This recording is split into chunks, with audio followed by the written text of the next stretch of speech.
Perkenalkan, nama saya Dery Prando Purba, NIM 6211418095. Nah, kali ini kita akan membahas mengenai program latihan atlet gulat. Nah, program pelatihan yang direncanakan itu mempunyai dua tujuan seperti itu. Yang pertama itu tujuan umum dan tujuan khusus. Tujuan umum adalah tujuan yang ditetapkan untuk menghasilkan atlet yang mempunyai keserasian dan kompetensi profesional seperti itu, untuk menghasilkan prestasi-prestasi secara maksimal. Sedangkan tujuan khususnya adalah untuk membentuk atlet yang mempunyai kemampuan biomotor ability, fisiologis, psikologis, keterampilan motorik, taktik, dan lain-lainnya. Nah, program pelatihan yang direncanakan berdasarkan sasaran terdiri dari jangka pendek, jangka menengah, dan jangka panjang. Nah, kali ini kita akan membahas 3 program latihan tersebut. Seperti itu. Yang pertama itu nanti ada mikro, kedua program makro, dan yang ketiga itu program meso, seperti itu, mesocycle. Nah, oke, kita akan masuk ke pokok bahasan. Jadi nanti pokok bahasan kita itu ada profil atlet, program latihan.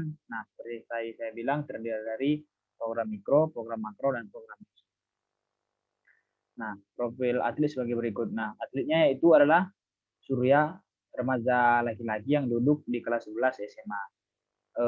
Usianya 16 tahun, tingginya 170 cm, berat badannya 70 kg. Nah, dan dia itu merupakan pegulat profesional yang akan bertanding di PON Papua 2021. Nah, menurut hasil dari screening tersebut, atlet tersebut membutuhkan peningkatan di daya power ekstremitas bawah, peningkatan di kelincahan, dan peningkatan kekuatan untuk mengunci lawan seperti itu. Nah, oleh karena itu kita akan coba membahas bagaimana cara meningkatkan kebutuhan tersebut di 3 program yang tadi. Yang pertama ada program latihan mikro. Siklus mikro merupakan penjabaran dari fase di mana waktu pelatihan direncanakan dalam mingguan yang terdiri dari 6 hari. Dalam metodologi pelatihannya atau programnya itu, siklus mikro menunjuk pada program pelatihan mingguan, di mana program mingguan ini direncanakan secara bergantian dalam cara-cara khusus selama program tahunan itu berjalan sesuai dengan tuntutan pencapaian puncak prestasi untuk tujuan utama ataupun kompetisi di tahun tersebut. Menurut O'Brien, microcycles itu biasanya ya seperti tadi dalam mingguan atau jangka pendek seperti itu. Kriteria menyusun siklus mikro. Dalam siklus ini mempertimbangkan beberapa faktor. Nah, yang pertama itu menentukan tujuan-tujuan siklus mikro, khususnya itu faktor-faktor pelatihan yang lebih dominan. Nah, yang kedua, menentukan apakah development microcycle atau DMC atau tuning microcycle atau DMC untuk mempertahankan keberadaan tingkat pelatihan siklus mikro yang berhubungan dengan kebutuhan kompetisi. Yang ketiga, tentukan tingkat untuk kerja absolut kelak yang digunakan dalam pelatihan seperti volume, intensitas, dan kompleksitas pelatihan. Yang keempat itu, tentukan tingkat usaha relatif untuk siklus mikro. Yang kelima, putuskan karakter pelatihan yang berkaitan dengan jenis metode, peralatan pelatihan yang digunakan dalam setiap materinya. Yang keenam, tentukan tes hari atau kompetisinya. Dan yang ketujuh itu, dimulai dengan intensitas materi pelatihan yang rendah, sedang, atau meningkat pada intensitas yang paling tinggi seperti itu. Oke. Nah, di sini ada program latihan mikro yang telah dibuat untuk Surya, atlet gulat profesional yang tadi. Nah, jadi di sini tuh harinya itu diambil 4 hari dari 6 hari tersebut, Senin, Rabu, Jumat, dan Sabtu. Di sini ada jenis-jenis latihannya juga, repetisi, intensitas, dan durasinya. Nah, di sini latihan beban yang dilatih yaitu push up, pull up, sit up, back up, senam aerobik, jogging. Nah, latihan beban yang lainnya itu ada bench press, leg press, chest press, dan hip extension bench gitu. Selanjutnya itu ada program latihan makro.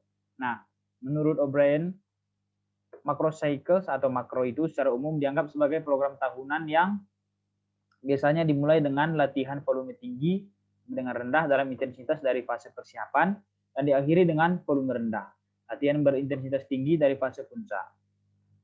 Siklus makro adalah siklus pelatihan yang secara keseluruhan atau secara lengkap dari mulai awal pelatihan sampai pada kompetisi utama yang sudah ditentukan dan masa transisi atau masa pemulihan. Ada 3 tipe periode dalam siklus makro, yaitu persiapan, periode kompetisi, dan periode transisi. Nah, setiap periode memiliki penekanan dan pembebanan pelatihan yang berbeda-beda. Setiap periode berakhir 1 sampai dengan 6 bulan. Siklus makro menunjukkan fase-fase pelatihan antara 2 sampai dengan 6 minggu, dan siklus mikro selama fase persiapan. Nah, periode atau masa waktunya itu adalah yang pertama itu ada periode persiapan. Periode persiapan itu merupakan periode awal dalam siklus mikro, di mana periode ini mempersiapkan fisik atlet untuk mengikuti pelatihan pada periode berikutnya. Yang kedua itu ada periode kompetisi. Nah, pada periode kompetisi ini, periode di mana dalam kompetisi ini atlet akan bertemu dalam satu pertandingan yang sesungguhnya, seperti itu. Dan dapat dikatakan bahwa periode ini merupakan kompetisi suatu di mana untuk menguji kemampuan atlet. Dan terakhir itu adalah periode transisi, yaitu periode pemulihan yang meliputi pemulihan mental, pertumbuhan fisik, dan periode ini merupakan jembatan atau peralihan antara kompetisi dan awal pada periode persiapan selanjutnya, seperti itu. Nah, ini merupakan program latihan makro atlet yang telah dirancang dalam 4 bulan, seperti itu. Nah, selanjutnya itu adalah program latihan meso cycle yang terakhir. Nah, ini merupakan siklus-siklus yang lebih pendek dalam makro cycle yang biasanya hanya berlangsung selama beberapa bulan. Nah, jadi ini lebih pendek dari siklus makro cycle tadi. Nah, pendapat yang serupa juga dikemukakan oleh Stone bahwa meso cycle ini merupakan siklus menengah atau biasanya itu 2 sampai 3 bulan, seperti itu. Ini merupakan program latihan meso untuk atlet. Nah, demikian yang dapat saya sampaikan melalui program-program latihan yang dapat dirancang untuk atlet kuda tersebut gitu, untuk meningkatkan daya ledak atau power ekstremitas bawah, peningkatan kelincahan, dan lain-lainnya. Terima kasih.